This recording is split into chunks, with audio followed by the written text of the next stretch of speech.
Olá, sou a Giovana Palazzo Coupa, participo do Programa de Iniciação Científica Voluntária da UniOeste e eu desenvolvi o trabalho sobre a equação de Pell junto com meu orientador, professor Rian Lopes de Lima, e nós somos do Centro de Engenharia e Ciências Exatas do campus de Foz do Iguaçu. Falando um pouquinho sobre o nosso trabalho, a introdução dele, a gente vai considerar as equações diofantinas do tipo x² menos dy² igual a 1, e elas vão ser consideradas equações de Pell quando o d é maior que 1 e ele não é um quadrado perfeito, ou seja, o raiz de d é um número irracional. No nosso trabalho, a gente vai discutir um pouco sobre os casos triviais dessas equações diofantinas, que não são consideradas equações de Pell. A gente vai mostrar que as equações de Pell elas possuem infinitas soluções, só que para achar a solução fundamental dessa equação pode ser um processo muito exaustivo. E a gente também vai falar um pouquinho sobre o conjunto z raiz de d, onde ele é composto pelos elementos do tipo x mais y raiz de d. O x e o y são números inteiros. E a gente também vai falar um pouco sobre a relação entre os elementos desse conjunto e as infinitas soluções para essas equações diofantinas particulares. Falando sobre materiais e métodos, essa pesquisa ela foi do tipo bibliográfica, porque o professor Rian, ele me apresentou textos, artigos científicos, livros e algumas apostilas, aonde através daquilo eu fiz algumas notas, resumos, interpretações, para nós discutirmos e refletirmos isso através de seminários semanais com ele. Nossa principal bibliografia foi a do professor Rian, que é o Lopes 2022, mas a gente também usou a bibliografia Andrea, de 1994, o Poulsino, de 2013, Moreira, de 2013 também, para alguns tópicos especiais dentro da nossa iniciação científica, e o Vieira 2020 foi utilizado para a gente falar sobre equações diofantinas não lineares e funções aritméticas. Agora a gente vai considerar o conjunto d raiz de d, onde os elementos desse conjunto são dados por x mais y raiz de d, com o x e o y sendo números inteiros. A gente consegue observar que se a gente tem um a pertencente aos inteiros, esse a pode ser escrito como a mais 0 raiz de d. Desse fato, a gente consegue concluir que o conjunto dos inteiros está contido nesse nosso conjunto. A gente também consegue observar que se dado um elemento desse conjunto, dado um alfa, vai existir um único par de inteiros x e y, tais que satisfazem o alfa ser igual a x mais y raiz de d. Agora, dado esse alfa, a gente também tem um outro elemento, que é o alfa barra, que também pertence a esse conjunto. O alfa barra é dado por x menos y raiz de d, e ele é chamado de conjugado de alfa. Agora a gente vai falar sobre o nosso primeiro lema, que é o lema de Dirichlet. A gente vai primeiro considerar um alfa pertencente aos reais sem os racionais.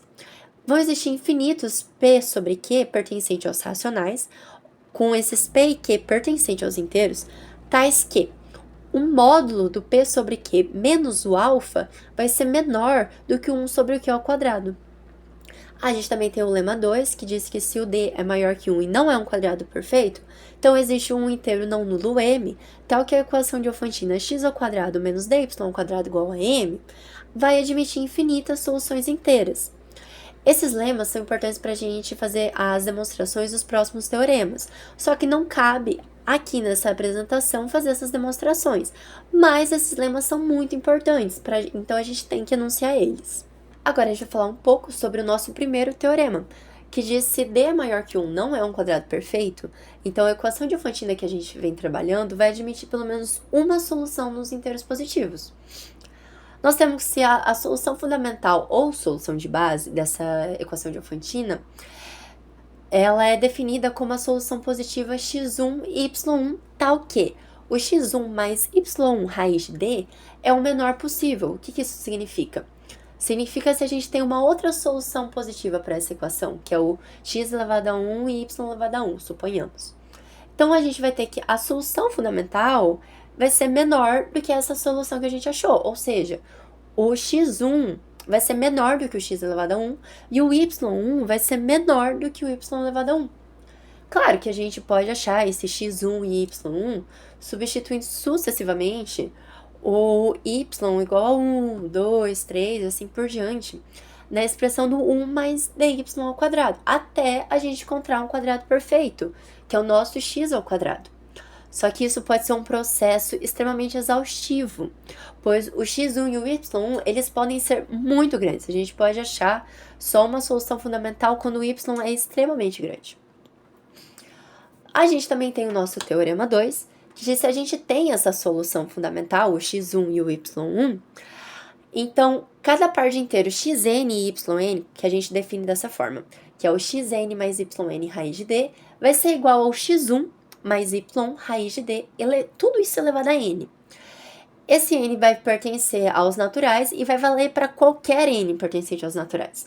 E a gente vai admitir que isso também é uma solução da equação, esse xn e yn. E a gente vai ter que, em particular, essa equação vai admitir infinitas soluções.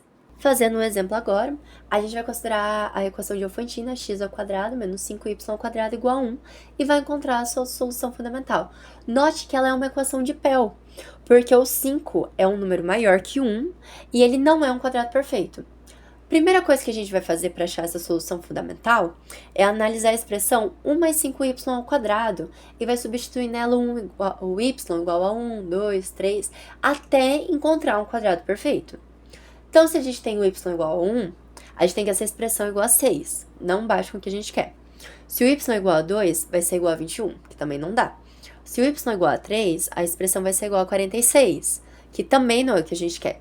Mas, se o y igual a 4, a nossa expressão vai ser igual a 9 ao quadrado. E desse 9 ao quadrado, a gente consegue tirar um valor para o x.